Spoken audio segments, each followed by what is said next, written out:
That was just something spontaneous that came out of my mouth. The song is called Too Much Pride. And if you recall, I had a wonderful high school English teacher named Margaret Lovelace who taught for 50 years, and she always used to talk to us about the 7 deadly sins. They were the soundtrack of an entire generation, a band that defined the 1970s with harmonies so smooth they seemed untouchable. But behind the fame, fortune, and the timeless Hotel California, the Eagles carried a darkness that fame couldn't erase. In 2016, founding member Glenn Frey passed away at just 67, shattering the band's future and leaving Don Henley devastated. "I still miss him every day," Henley admitted, his voice heavy with grief. How did the world's biggest rock band recover from such unimaginable loss? And why does Henley believe the Eagles are now playing for something far bigger than fame?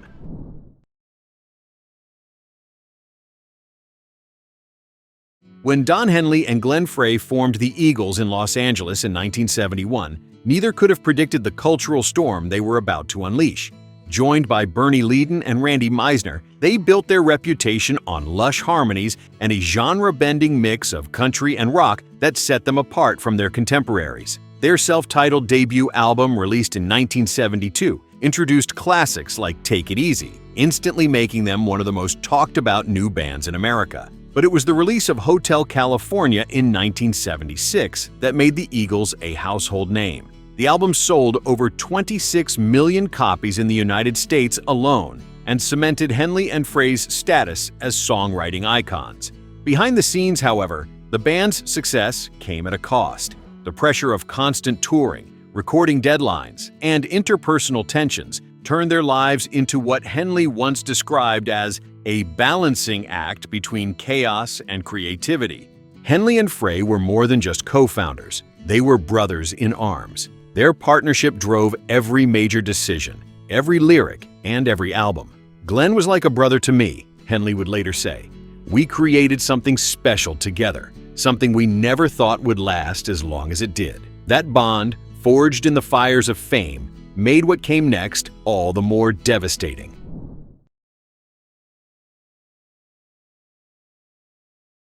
On January 18, 2016, the music world was stunned. Glenn Frey, who had quietly battled rheumatoid arthritis, acute ulcerative colitis, and pneumonia, passed away in New York City at 67 years old. The news rippled through the music industry, with tributes pouring in from artists around the globe. But no one felt the loss more deeply than Don Henley. Henley called Frey's death the greatest tragedy of my musical life, saying he lost not just a bandmate, but a lifelong friend. "I still miss him every day," he admitted in a moving interview. Fans were left wondering if this was the end of the Eagles. After all, Henley himself had said many times before that the band would end when Glenn was gone. The 2016 Grammy Awards paid tribute to Frey with a heartfelt performance of Take It Easy, featuring Jackson Browne, the songwriter who had co-written their first hit with Frey decades earlier. It was a stark reminder of how deeply Frey's artistry had influenced American music. Henley later revealed that, for a time, he didn't see a future for the Eagles without him. It felt like the book had closed, Henley reflected. But this wouldn't be the final chapter. Instead, the tragedy marked the start of a powerful mission for Henley to keep Glenn Frey's spirit alive through music.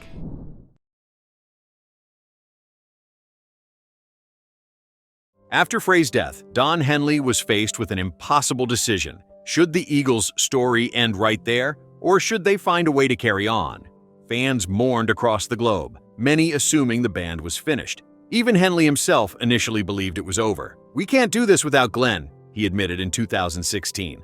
But as months passed, Henley began to reconsider. Frey's influence was everywhere, from the band's iconic harmonies to the emotional lyrics that shaped their sound. Henley realized the best way to honor his friend was to keep the music alive. In 2017, he made the bold choice to invite Frey's son, Deacon Frey, to join the band.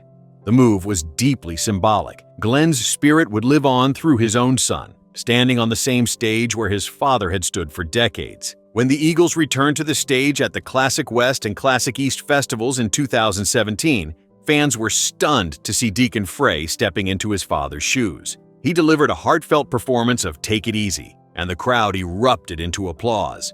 The decision to continue wasn't just about preserving a legacy, it was about healing. Henley later said, "I think Glenn would be proud. This is how we keep his memory alive. For Henley, carrying on wasn't easy. Every performance served as a reminder of Glenn's absence, but it also became a form of tribute, a way of connecting with fans who felt the same loss.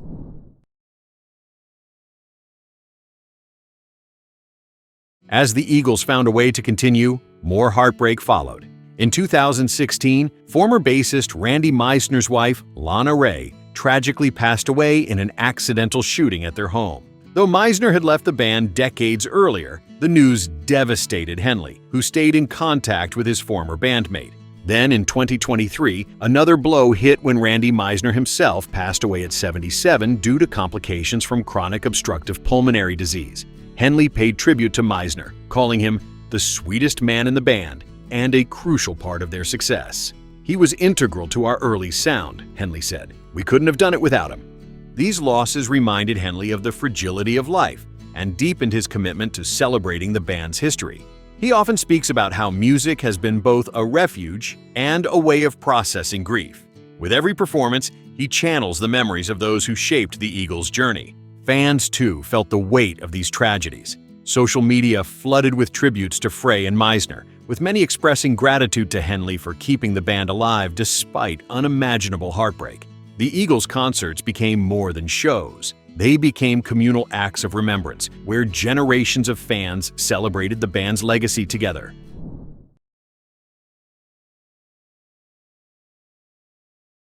For Don Henley, the Eagles were never just a band. They were family. He and Glenn Frey co-founded the group in 1971, shaping its signature blend of rock, country, and folk harmonies. Together, they wrote some of the most beloved songs in American music history, including Hotel California, Desperado, and One of These Nights. Henley has often said that their creative partnership was like a marriage, full of tension, compromise, and immense respect. The two worked tirelessly, pushing each other to write better songs and explore new sounds. Even during the band's rocky years in the 1980s, when they famously split up for more than a decade, Henley and Frey remained bonded by their shared vision.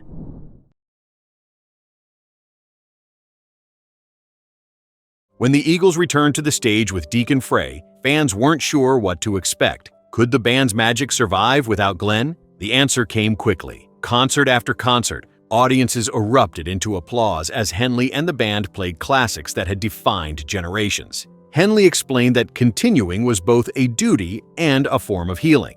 Glenn was a huge part of this band, but he would have wanted the music to go on, he told Rolling Stone. Each performance became a tribute, a way to honor Frey's contributions and ensure his spirit lived on. Deacon Frey's addition brought a sense of closure for many fans. Seeing Glenn's son on stage, singing Take It Easy, the band's first hit, was a reminder that the Eagles' story was not ending but evolving. For Henley, it was proof that music can bridge even the deepest loss. Now in his 70s, Don Henley continues to perform with the Eagles, carrying decades of memories with him. When asked about the band's journey, he often speaks of gratitude for the music, the fans, and the brotherhood that shaped his life. Thanks for watching. Click here to check another video and make sure to subscribe to our channel.